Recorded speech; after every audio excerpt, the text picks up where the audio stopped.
Little boy playing in the street. Worn clothes, no shoes on his feet. Little boy never. Hey, how's it going, everybody? Jon and Aaron here doing the Backseat Therapy. What is it, episode number 3? Number 3. We're on number 3. Right. Just like that. Here, buddy. Yeah, this is from Battle of the Bands that we participated at. Yeah. You set up. And I couldn't play. And you weren't there. But yeah, it's a great cause. I shouldn't say no. It's CASA of Sedgwick County. Court Appointed Special Advocates. Yes. This is what CASA stands for. Exactly. And they help foster children. That's what they're for. Court Appointed Special Advocates for foster children. So the last episode too, we discussed this with Danielle and about the event and also what they do. But it was a great event, and I was so happy that the participation of the audience was there. Pretty well received. It was very well received. It was for the first time they've done it. Man, yeah. It's the first year. It was a great turnout. I mean, almost a full house. Probably 2 or 3 bodies shy of being sold out, I would say. And that was the point. Danielle really wanted to do something different to kind of get the word out, I guess. Right. And so I thought that was cool. Yeah. It's like, hey, people like music. Yeah. And who doesn't care about foster youth? I mean, these kids, they need all the help they can get. And what CASA does is amazing. That didn't exist when I was a child, but what they do today for foster youth is so necessary. And the event was very successful. They raised a lot of money, which was the purpose. The fund that they raised, was for training new advocates. I'll bet. They say there was 1,400 foster youth in the county. 1,300 in Sedgwick County alone. Yeah. And there's only 55 advocates. So if you do the math, each advocate has let's say 600 kids. I don't know. Yeah, right. It's tough. I'm not good at mathing. And it was great. There was 4 bands. We were one of them. Orphan, Jon and Abandoned. Jet City was one. Tori, just Tori and the gang. And somewhere on Sunday. Sometimes on Sunday. I say somewhere. Somewhere I've been on drinking. Sunday, sometimes on Sunday. And they ended up winning, didn't they? They ended up winning, which was awesome because they were phenomenal. Excellent. They're a roots country / rock kind of band, and I think they had their own sound as a record producer. They had their own sound, which is really nice. So you're not one of those guys that like, we didn't win, so it must have been rigged. No. In all honesty, well, you and I, we talked about this before, and with Danielle and them. I care less. I could. Yeah, we're there for different reasons. Yeah, totally. It was all about bringing in the attention, getting our fans to come out and be exposed to what's going on here in Sedgwick County, helping these foster youth through CASA, and that was what was important. And I was thrilled to see sometimes on Sunday win because they're great guys. I mean, just outstanding musicians. Just Tori, absolutely phenomenal. I really enjoyed it. It was a great day of music and giving, and it was fun. So, I mean, I'm looking forward to them doing it next year. I'll be there, even if we're not going to be participating, but I'll be there to support it. And they have a lot of functions going out throughout the year. So if you're interested, go to CASA of Sedgwick County. Just Google it, and you'll find out what they're doing here locally in Wichita. Give it a Google. And then I seen that you guys just had that event. Yeah, the diaper. Which was it. When you told me about that, it's like, wow, that is a need that is very, huge in every community. So what is it about? So Diaper Jam, it's musicians and it is community. Aaron and Austin's show was out there podcasting live. Oh yeah, I love that. And my favorite podcast, by the way. And we had a great time. And They raised almost 25,000 diapers. Wow. Last year it was a little over 17,000, That's awesome. and 17,000 diapers provided a third of the diapers needed. Yeah. For a year. Wow. For a year. For a year. So 25,000. We're getting pretty close to. Man, that's something else. Yeah, some serious. And this is to help single moms. It is the Wichita Children's Home. Is who it benefits. But it started. A friend of mine, Tiffany. Her niece was murdered in a child abuse situation, and every year they set out chairs for the kids that are murdered through child abuse. And when you see all the chairs out there, it's pretty impactful. It's a pretty impactful visual. Yes. Really, like all these people could be here, but they're not, and every year since they've done it, those numbers have gone down. So the awareness is getting out there. The need of diapers is being fulfilled. Yeah. Everybody's having a great time helping with that deal. KSN came out, did a story on it, and the word's getting out. Yeah, man, it's happening. It's cool. It's a cool event, and it's something that's needful too. It's like Stella and I, our second oldest child's pregnant right now, going to give us our 9th grandbaby. Wow. In July, and she just had her baby shower, and I told her, I said, hopefully everybody brings you a bunch of diapers, because when we had our children, that's a huge necessity. Yeah. Oh, yeah. Is diapers, and Pampers or whatever the different brands they have, Huggies and all that. Loves, yeah. It's something, that is needed, and it's great that you guys bring that awareness to this cause too. And this is, what year was this? This was this year. It's been going. No, I mean, what, 3rd, 4th? Yeah, 10th year. Years, I think. Yeah, 10th year. Wow. That was producer Annie Mack back there straightening us up. That's just great. That's what I love about the Midwest, and I love about Wichita in general, or narrow it down, is there's a lot of giving people.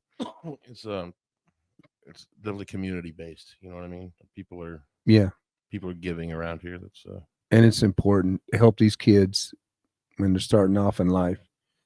So definitely. That's awesome. So 2 great causes, the Diaper Jam and CASA of Sedgwick County.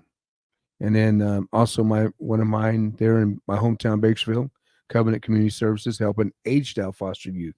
Yep. So I think we're kind of covering all areas, aspects of the child's growth. Their babies, their foster children, and then when they're aged out. Yeah. So it's some great things going on, wonderful things that people are doing and volunteering and helping these kids, and that's what means the most to us. Yeah, music's great too. I mean, you mix in that music, so it's good too. Yeah, if it has that component, you'll probably exactly attract me a little easier. Huh? Yeah, right. So we're on episode 3. Yeah, and I think we left off. You were in an elderly. Yes. Your foster parents at the time were. Yes, they were an elder couple. Yeah. The Hendersons in Arvin, California. And Arvin, California is central to my whole youth. Unbeknownst back then, wasn't aware of it, but as time progressed, growing up, Arvin, California was pretty much central to my youth. And so I was with the Hendersons in Arvin, and I was attending Sierra Vista Elementary School there in Arvin. I forgot to mention, so I was there for 1st grade, and they actually held me back. So when I graduated from high school, I should have been class of 83. I ended up being class of 84, which I'm extremely happy with, because my classmates are awesome. But 84 was a huge year. Yeah, it was. Yeah, it was. Yeah. That was like there's Van Halen too. Right. I was going to say, I was going to throw it out there. Yeah. Panama. But So I was with the Hendersons, and then this is where my life really takes a turn drastically. Was the summer of 73. The caseworker shows up, grab our things in the little plastic bag or whatever we had, garbage bag usually was, and we head to Weedpatch, California. And Weedpatch, California is located southeast between basically Arvin's here and Weedpatch here's, and then Bakersfield's over here. So it's another little So it's town. still that kind of like high desert. It is, well, not high desert. It's all valley. It's Okay. valley, yeah. Farmlands, farming area. But yeah, and we arrived at the Englishes that summer, and that's when life took off with them. And this was the last foster home I was in. I was 8 years old. Actually, no, I take it back. I was 7 years old when I arrived, and I turned 8 while I was with them. And so we were, Clarence and I, my brother, we were together, and in the Englishes, in Weedpatch, and it was a pink house. I remember that pink Little house. pink houses. It was a pink, yeah, it was a pink house, white trim. Right next door was my foster dad Gary's parents, Curly and Ruth English. They lived right next door to us, and so that's when I was introduced to them. And so one of the earliest memories I recall back then was when I was in second grade at Vineland School on the outskirts of Weedpatch. Christmas time comes around, and when you're in foster care, way it worked out was this way. When you're in shelter care, the orphanage, the Girl Scouts would come along every holiday, and they would bring gifts. Most of them were handcrafted. So they would. I remember they did a pillow for my brother Clarence, and it was a lion, and there was this. I think it was a comic strip, or it was a cartoon, Clarence the Cowardly Lion, and so they did this, stitched up this lion pillow, and put cross eyes on it because it was. Oh, that's what it was, Clarence the Cross-Eyed Lion. I'm sorry, not Cowardly Lion. Clarence the Cross-Eyed Lion. And they gave it to him. And so I remember that, and that was in shelter care. So I don't remember what they gave me. To this day, I can't recall. You're saying shelter care. What's the difference? What's the shelter care was the orphanage. It was basically where all the kids went. Oh, I got you. Okay, so like group housing. Yeah, group housing, yeah. Years later, I don't know what happened in Bakersfield or with the county of Kern, but it became Jameson Center, and that's a nonprofit, from my understanding, a nonprofit organization that houses the foster kids in this facility. When I was a foster kid, we were in shelter care. That's what I remember they called it. It might have had a name. Heck, I don't know, but we all called it shelter care. And that's where we stayed. And that's like I talked about in the first episode. You know, you had the dorms and all this stuff. Yeah. So Christmas was always something that was never, it was kind of special as a kid, you know, excited, Santa Claus, you know, all that stuff, the pomp and circumstances of it, but it was nothing that was very fulfilling as far as joy for a child that's in foster homes. Because now with shelter care, it's like, well, once we left and we went to a foster home, whatever gifts we got stayed there. Shelter care stayed in shelter care. Stayed in shelter care. And it went into a closet for all the other kids to enjoy. And so back to what I was saying. So I'm in Vineland. I'm in second grade. And this bus shows up one day early in the morning. I will never forget. It was a short bus. We called them a little short bus. Yeah. Expected. And I get on it. And I think maybe a couple other kids from the school. And we take off. And I have no idea what's going on. Nobody told us anything. They just came to the classroom, said, Johnny Sarnowski, come with us. And so I get on the bus. We go travel for a ways. When we wind up at a hall. And so I found this out years later. We're in Bakersfield at this big hall. We walk in, and we're all in line. There's already a lot of kids there. There's rows of tables.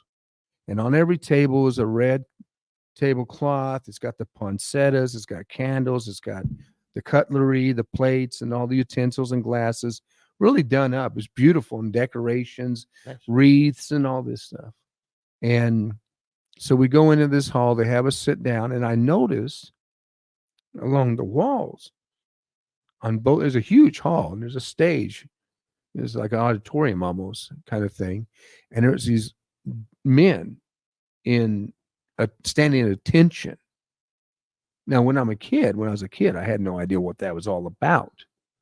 It wasn't until years later I realized and I discovered it was the Marines' Toys for Tots. I bet. So we had this nice traditional Christmas dinner, like Thanksgiving, they would have. And when we finished, there was a few people that spoke. I remember that, probably politicians, local politicians. And then and then there was this kind of ruckus. People were like stirring the kids. It was very loud. Bunch of kids, all different ages. And all of a sudden the curtains opened up and there's Santa Claus sitting there on the stage.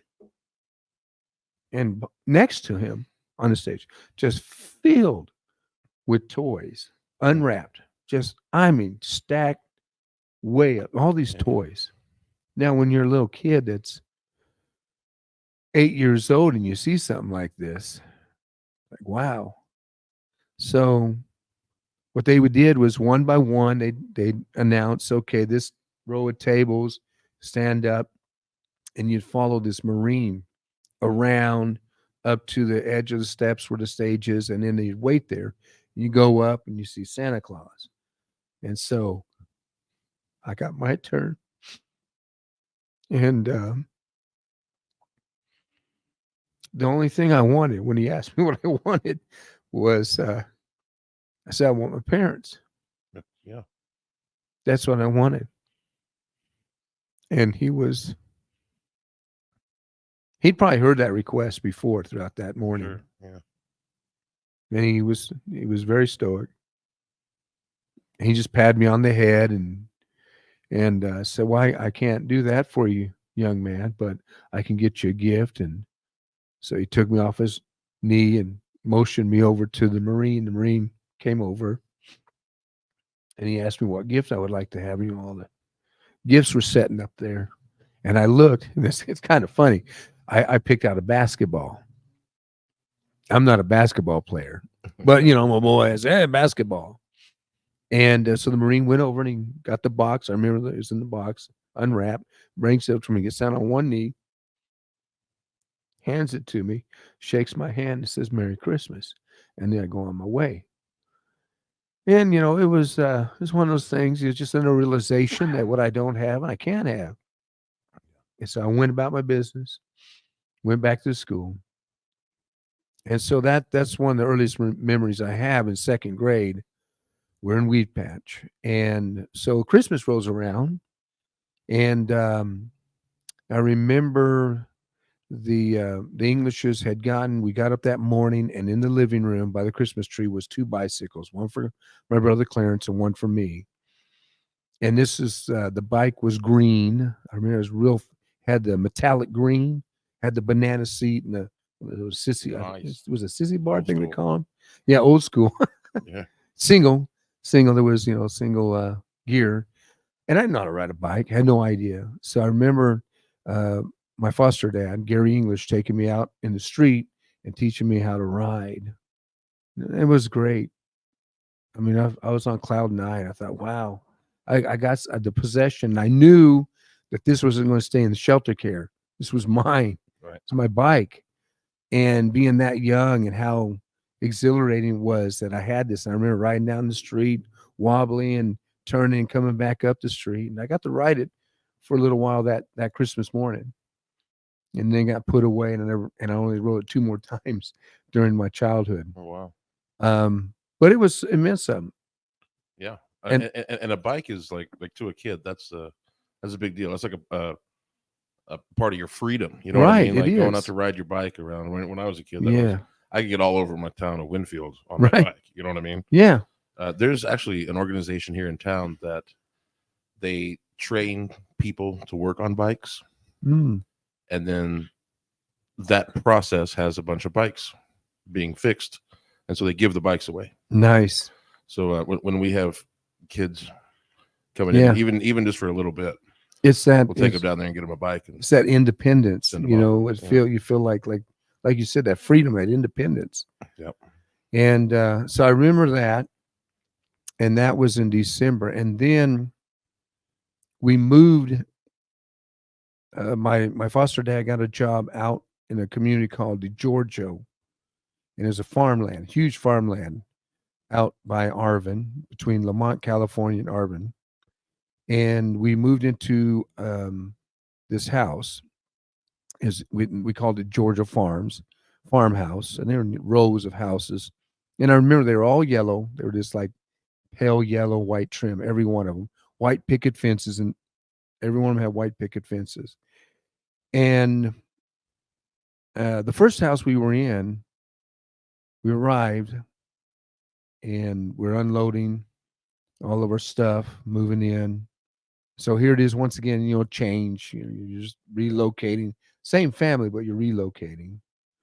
And I started going to DiGiorgio School my second grade year, continuing through my second grade. And I remember I had Mrs. Dameron was her name.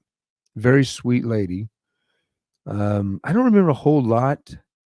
I remember some of the classmates that I became friends with.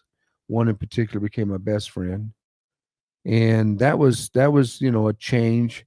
The DiGiorgio School, what I liked about DiGiorgio School was it's a small school, which is a lot of what I love about the Midwest. These little communities remind me of Arvin and Lamont and DiGiorgio and the school. So it's like, I think there was maybe 12 kids in second grade, if that. Oh, wow. Maybe 10. How big was the town? Well, DiGiorgio was just a kind of a community. It was like we had a mailbox. I mean, a post office, I should say mailbox.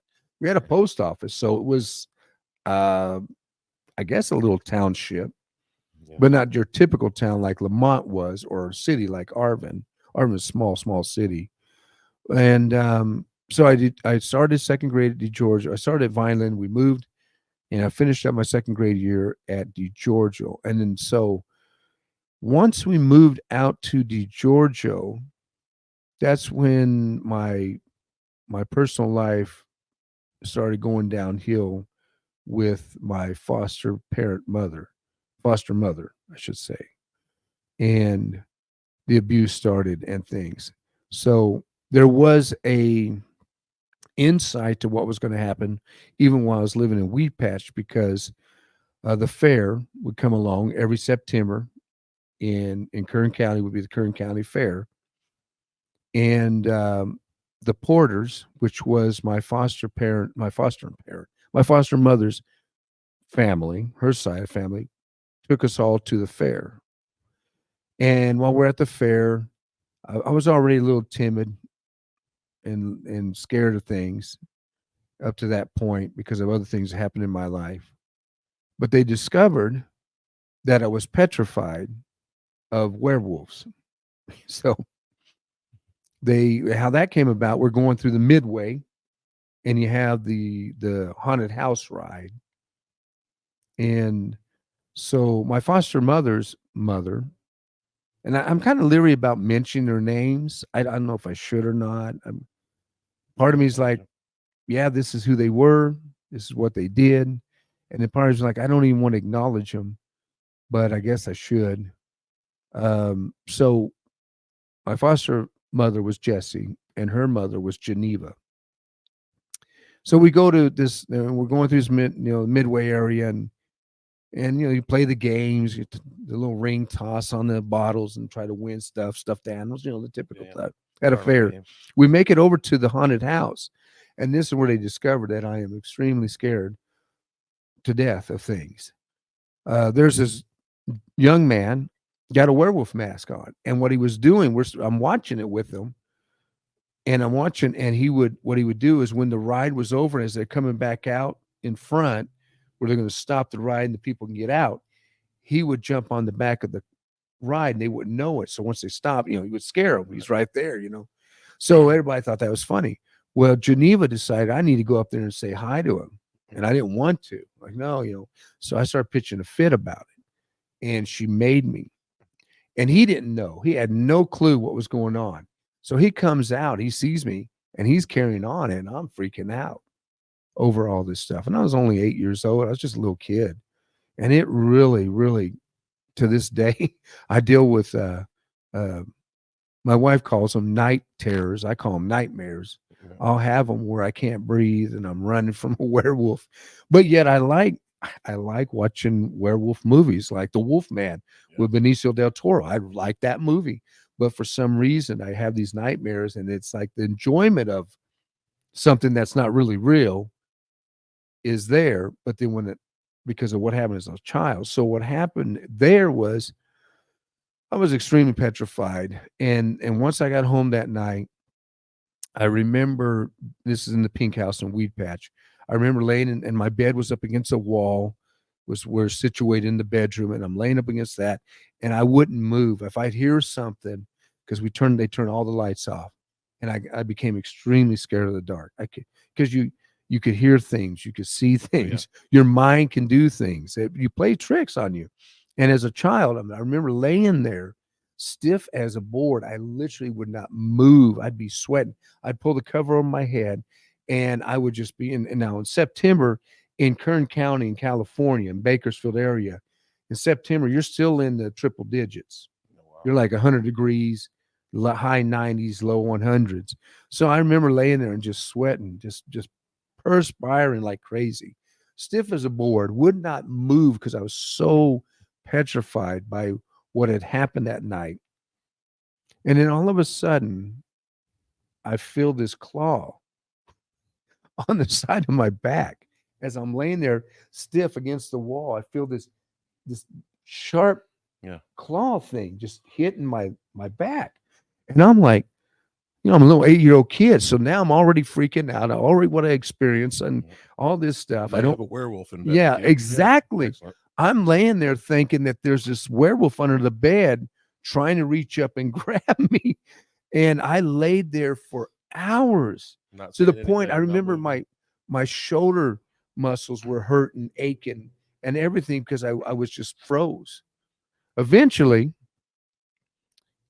I decided I gotta find out what this is. I can't keep doing this as a little 8-year-old boy. So I reached back and I slowly reached down and I felt, and it was my parents. My foster parents had a dash hound, a little black dash hound, Dotson, and his name was Scooter. And I didn't, unbeknownst to me, because I went to bed, it was dark.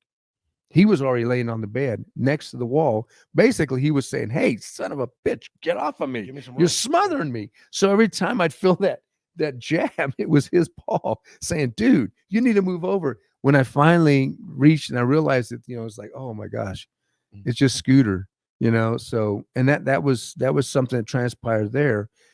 And then we move out to DiGiorgio, and then the abuse of mental and physical really took off then.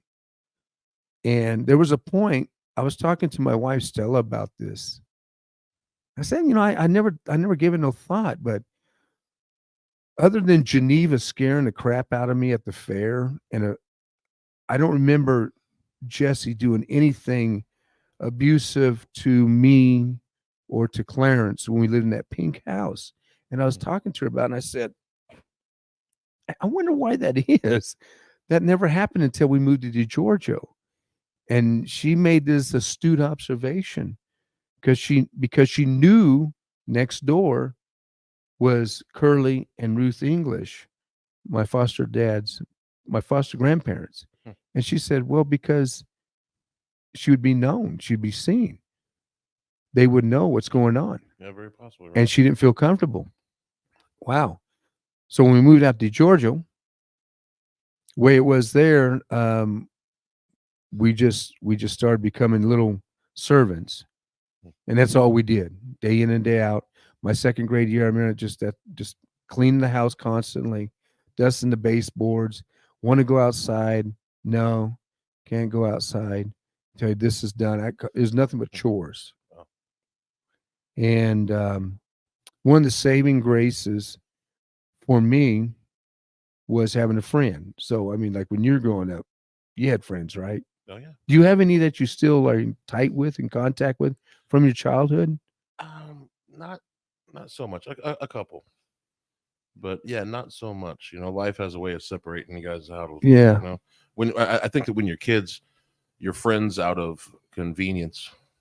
A Yeah. lot of times, you know what I mean. Right. You're going to school with these people, and it's better to be friendly than enemies. You know what I mean? Yeah. Right.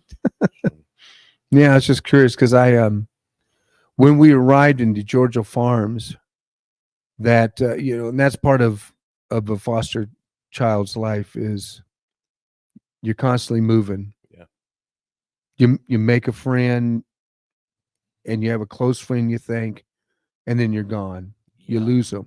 So it's that constant losing something that was special to you. We are having some of that play out now, to where, like, since Spencer is adopted with us, Mm-hmm. he's having to learn to be a friend, to be a good friend, because we're like, now you've landed, bud. You're Right. here now. That's interesting. And he hadn't developed those skills because he hadn't really had to. Okay, he could act any way he wants to, and in a couple months he's moving. So that's true. right. So I think that's why when I was, like I said, when I was at Sierra Vista, I fought a lot. yeah, As a little kid. That was probably part of it, because I knew, I'm not going to be here for long. well, and I make enemies. Who cares? and I think that's a lot of it, because that's kind of what Spencer was doing. Spencer was fighting Right. a whole lot. And it's survival, though. Yeah. It's I think it's a survival tactic. It's notice me tactic. I am somebody kind of thing. Well, and it's also like, so in the last 10 years, we've learned a lot about what childhood trauma does to brain development. Mm-hmm. And there's your frontal cortex, Right. which is all good, happy thoughts, Mm-hmm. and then there's this stuff in the back, which is kind of where your fight or flight or freeze Yeah. things come in, and when I think a lot of foster kids, they can't run away. That's it. They can't freeze, or they're just an easier target. Right. So they learn to fight. Yep. And that becomes a very comfortable go-to, even when the circumstance doesn't really call for it. Right. It's just a familiar Mm-hmm. pathway. You know what I mean? Yeah. Like, I don't know how else to respond to this, because this part of my brain isn't firing. And children, they can be cruel unintentionally. Oh, They don't. too. Yeah, well, true. At a certain age, but I think even when they're young, a lot of times it's not so much intentional as far as, but like with my experiences was, once they found out I was a foster kid, I didn't want anybody to know that I was a foster kid, because I'd already learned once they found out, then I had a bullseye on my back, and the bullies would come after me, and it was like you said, it was either cower. And I don't know how I got this attitude. I don't know how it came about, but I had this attitude where, well, you could probably beat the shit out of me. That's okay, but you ain't I'm not laying down for it. You're gonna earn this ass whipping. That's the way I felt about it, even as a little kid. Yeah. And there was a kid that was in my class. I want to say probably my third grade year. So we'll cover that next episode. When my second grade, that was that type of kid, and he was a bruiser. He was a fighter, and he basically was that kid in the class nobody messed with. And he got to where he would pick on me. But then when he first arrived, or I arrived, however it worked out. But anyways, we'll get into that next episode, third grade. But so back to second. So what happened was, we move out to Georgia, and as we're moving into this house, two young boys come up and introduce themselves. This has never happened to me in my first 8 years of existence. Right. That any young boy or any young person at all, child, youth, walks up to me and introduces themselves. And that was something else. That kind of got my attention. And who it was brothers. They were brothers. One was tall and skinny, dark headed. One was around a little taller than me and blonde headed and a little heavy set. And their name was, they introduced us, the young one, I'm Arthur Burt. The older one, I'm Brian Burt. And it just so happened that Brian was in the same class as my brother Clarence, and Arthur was in the same class as me. Perfect. It was, Yeah. like a perfect parent. And to go back to the first episode, it seems like things happened in my life, as horrific and horrible as they were at times. It was like there was a divine being that said, I'm going to give you some relief. I'm going to give you some compassion and support to help you get through this little traumatic spot in your life. And Arthur Burt was that. Him and I became best friends.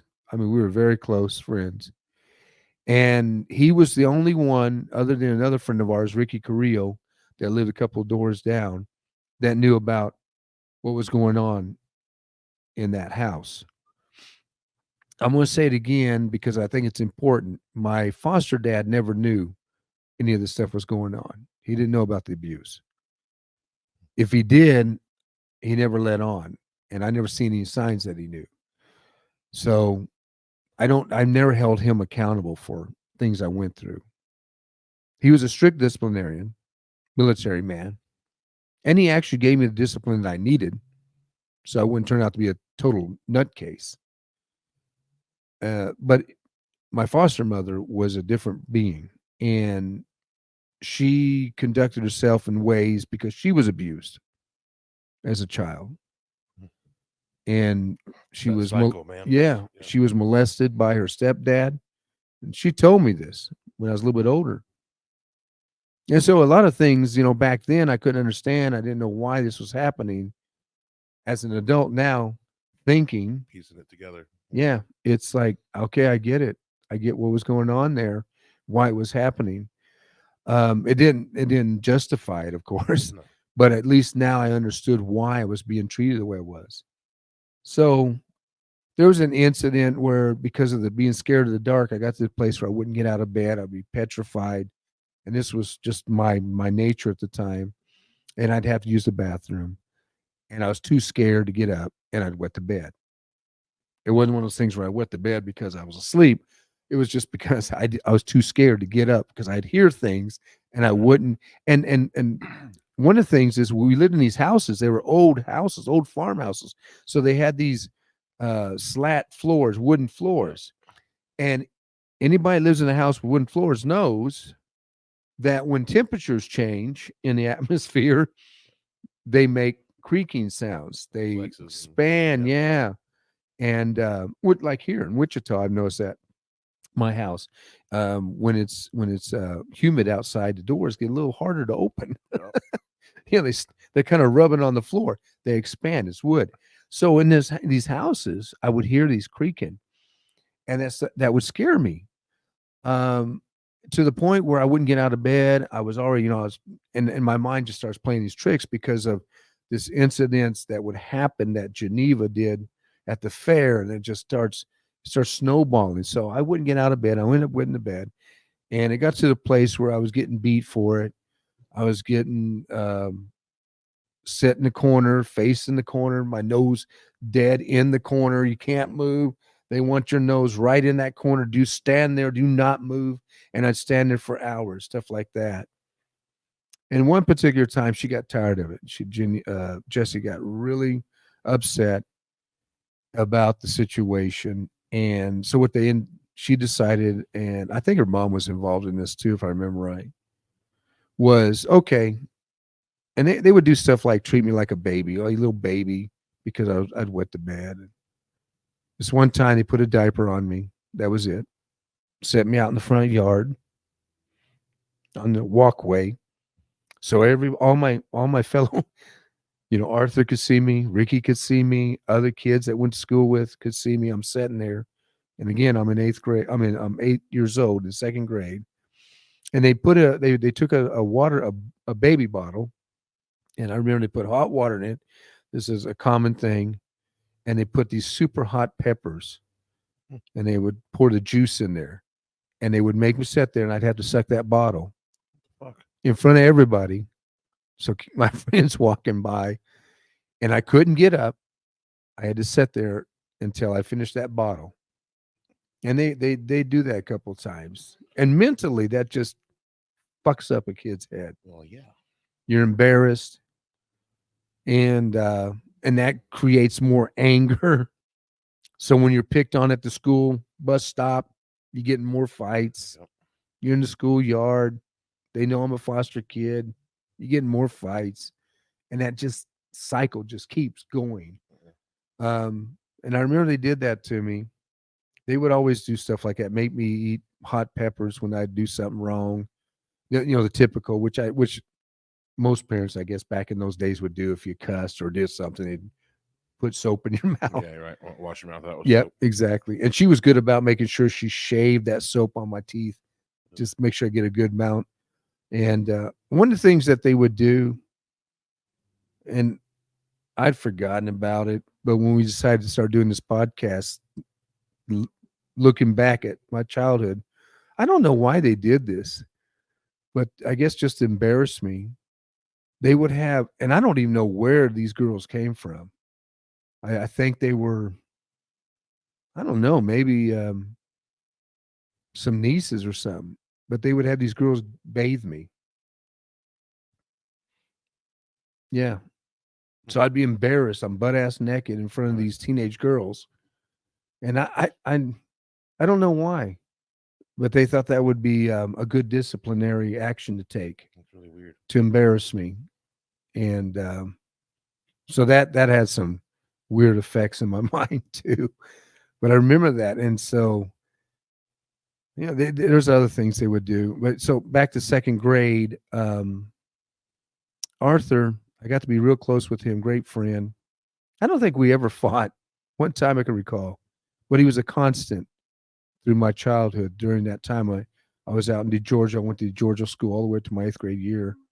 And like I said before, it was like a divine being just said, you know what?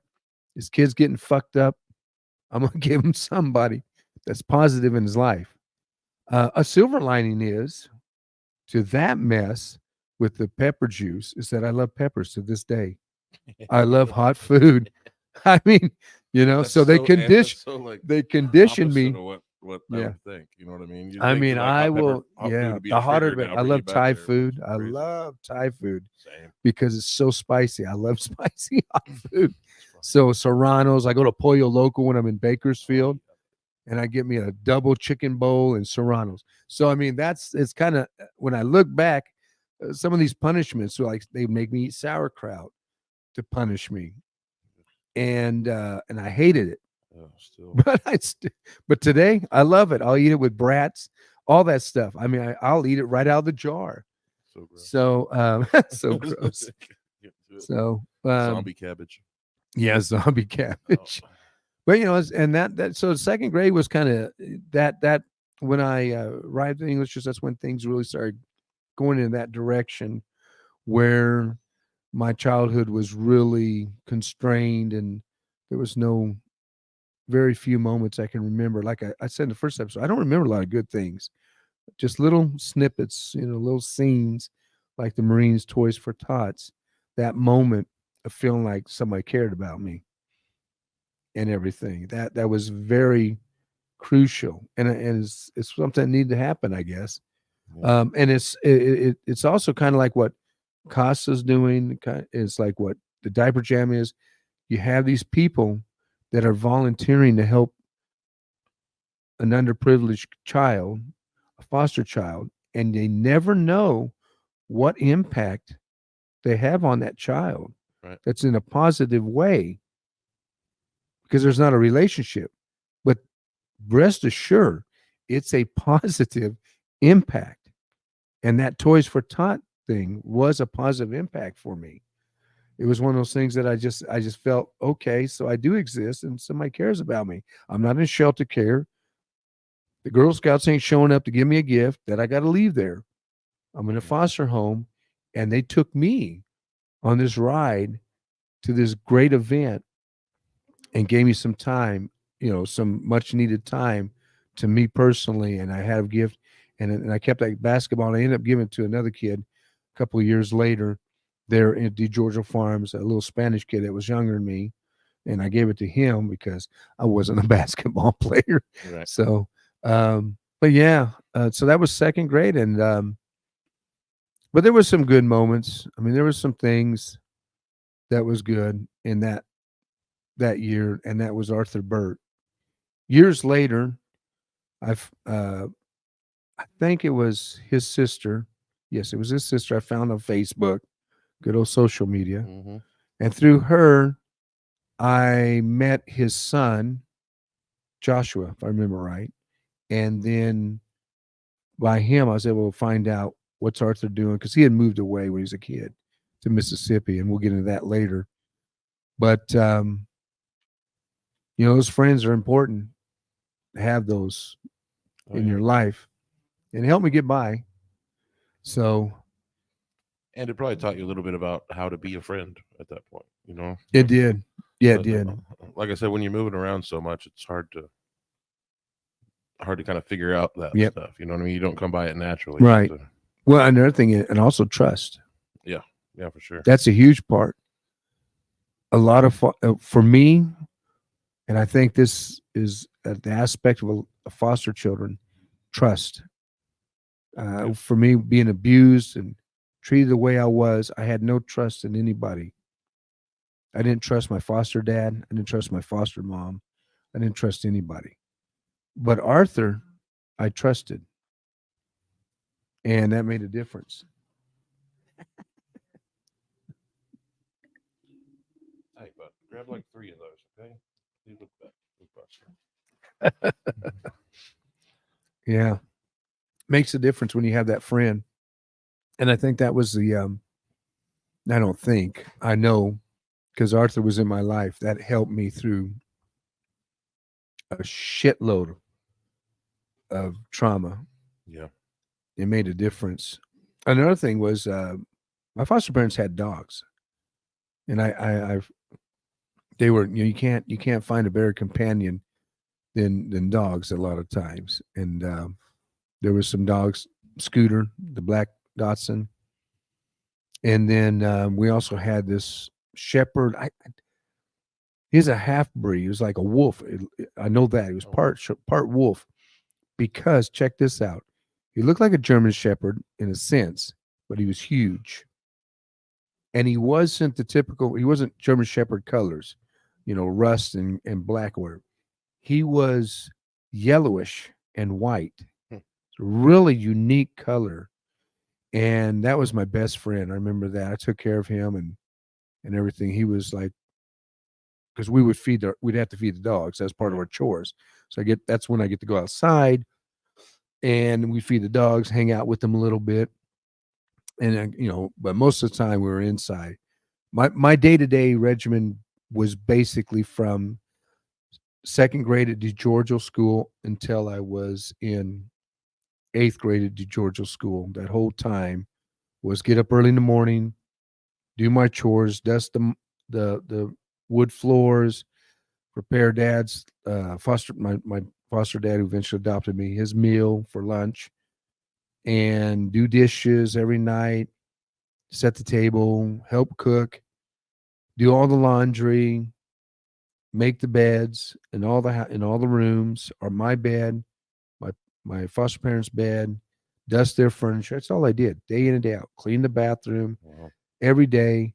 And then if I got to go outside, it was because I had to go outside and pull weeds in the flower bed, the rose bushes. And so that was just life. And it started when I was in second grade. And but the silver lining was I got to where I really liked peppers. And I do like sauerkraut. And I had a best friend in Arthur Burt. So that was a good thing. Yeah, man. At least you had a little bit of the good peppered in there with you, Yeah. Yeah. Yep. Can't rain all the time, man. It's just depressing. No, I know. That's why I'm trying real hard not to make this about just all the bad. but unfortunately, I don't have memories of much good. And so it's just the way it is. But it's a matter of always at the end of the day dwelling on that constantly or deciding to move on. Yeah. I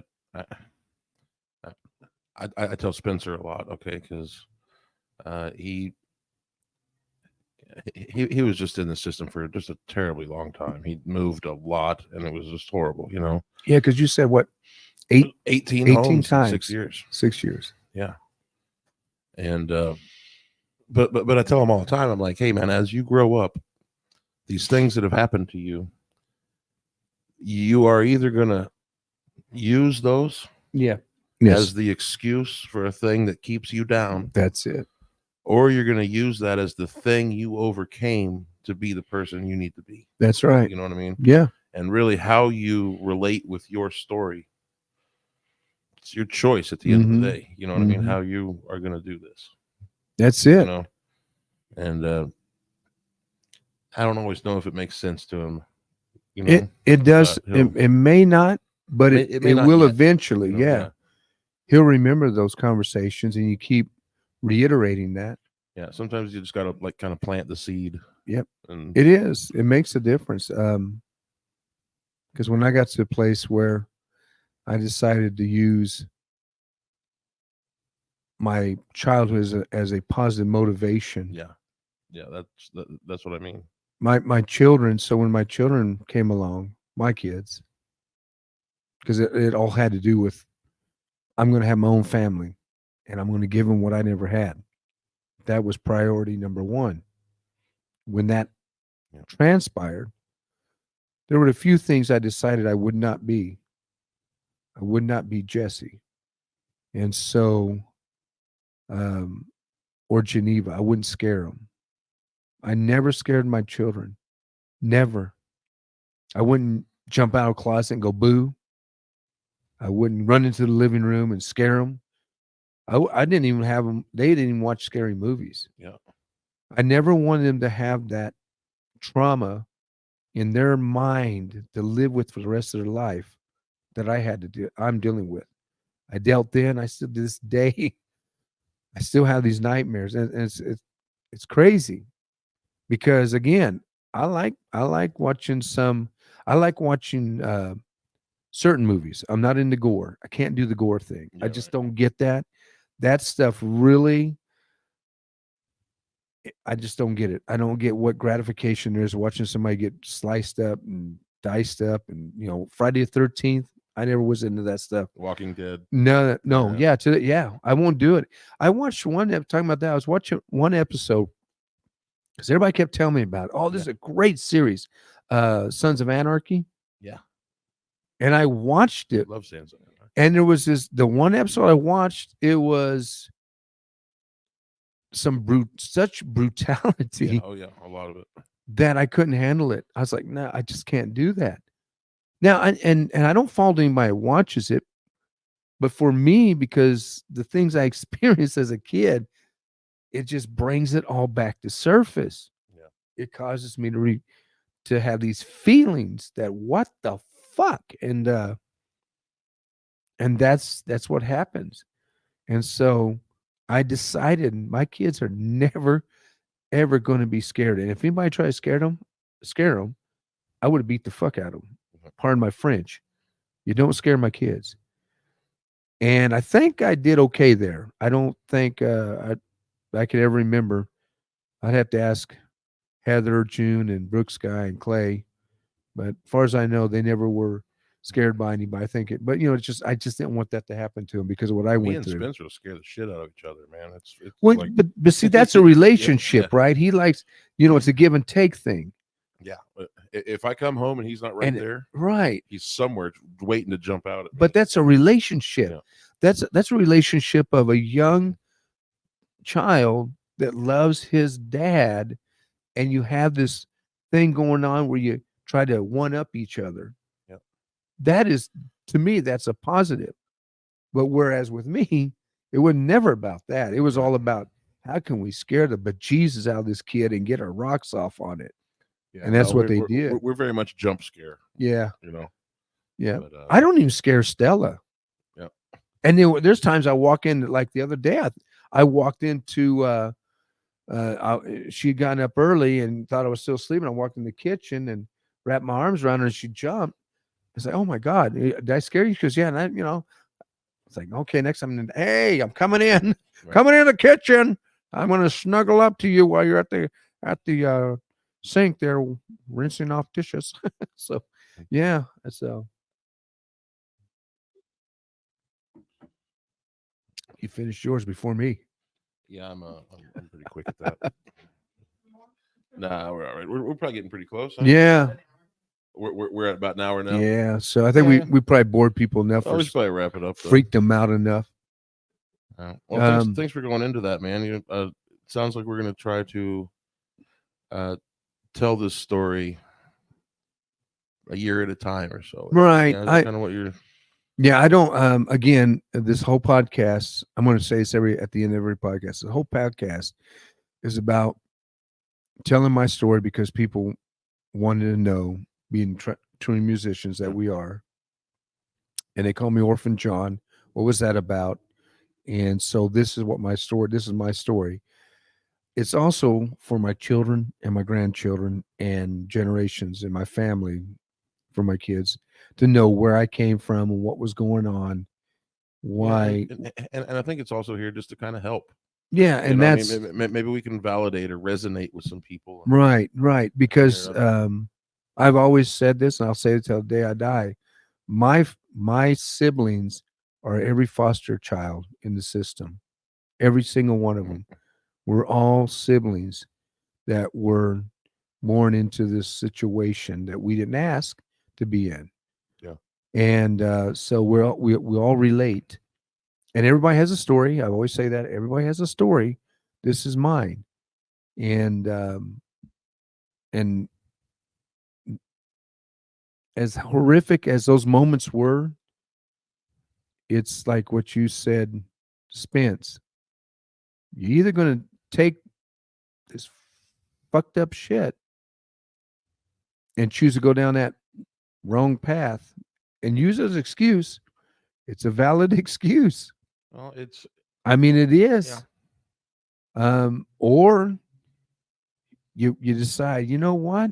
Screw that. That I got dealt this rotten freaking deck of cards, this hand, and I'm not going to play that game no more. I'm going to go in a different direction and make something positive in my life. And that's what I've tried to do. I don't feel like I'm anything special. I never looked at that away. My drive from that time when I was a child, back then, I didn't have the drive I had later in my teen years. Back then, it was more about, I wish I was dead. I wish I didn't exist. I wish I can go away. And I wish I knew why I have to go through this. There was all of that. But then I had my friend Burt, who every day I knew I was going to see him. No matter what abuse I went through in that house and shit I went through, I always had that little light of hope because I had this best friend I was going to get to see at the bus stop and go to school with him. And his friendship helped me survive, seriously survive. Him and Ricky Carrillo, both of them, but Arthur immensely, because and he was just a great friend, and he knew about what was going on. I'm sure he did, but there's more stuff I can get into, but we need to end this episode, and we'll get into third grade, where I had that's interesting, when I had a school teacher that was didn't like foster kids. Yeah, and we're gonna continue to have a couple guests. Yeah. We gotta have some more guests. Yeah, because I don't want this just to be about what I went through, but I want to bring in what we talked about. Yeah. This is Backseat Therapy because it's from our viewpoint, and we're working through this stuff. We want to bring in some experts, I guess, or professionals. Yeah. Yeah, something. Yeah. Yes. outside perspectives. Exactly, That's exactly. good.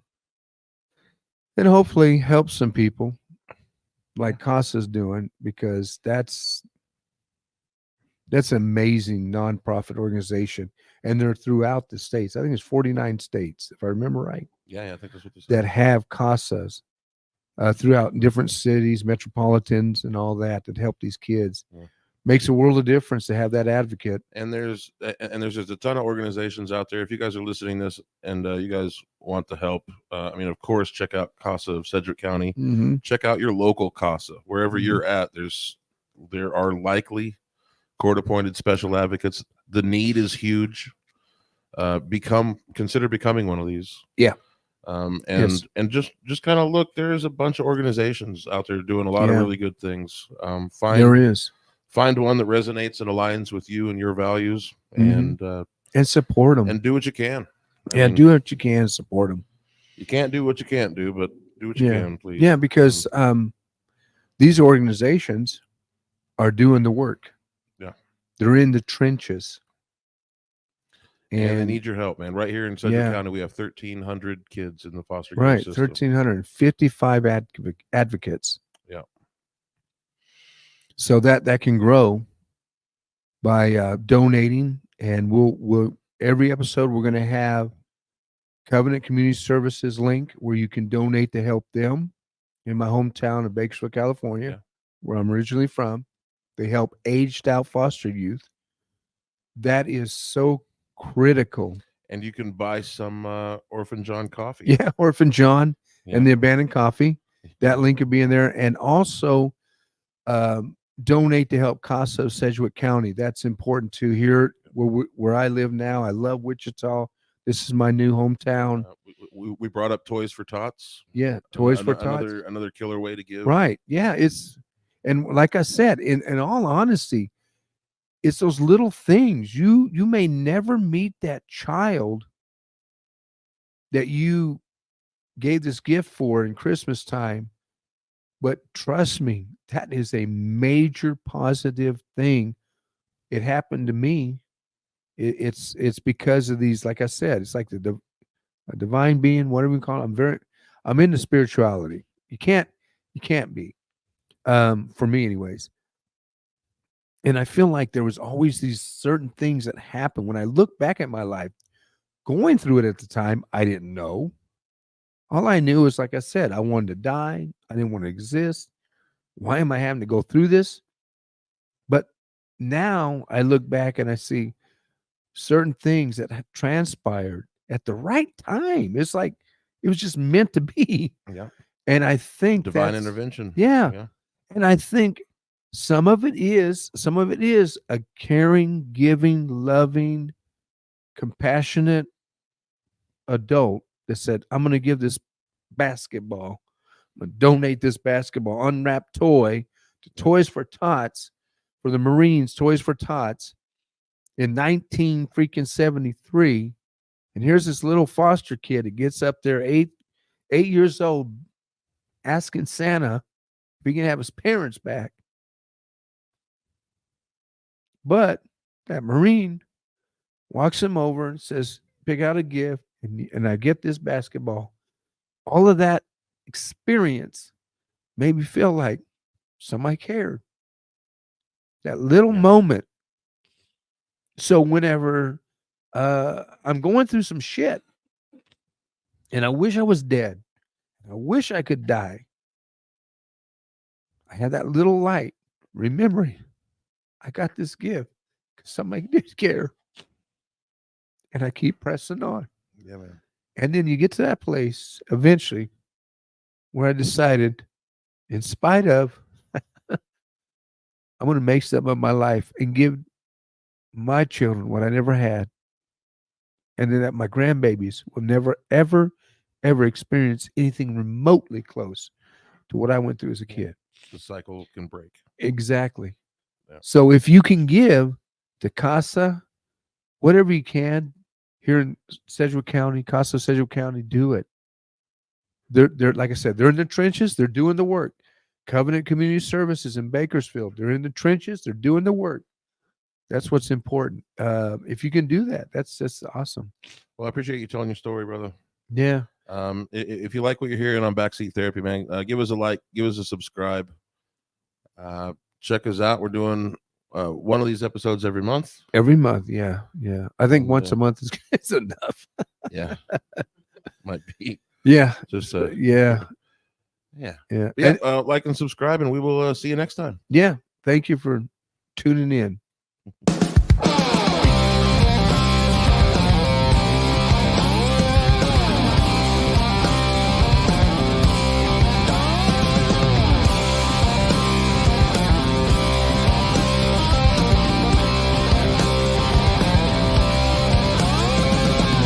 Little boy playing in the street. Worn clothes, no shoes on his feet.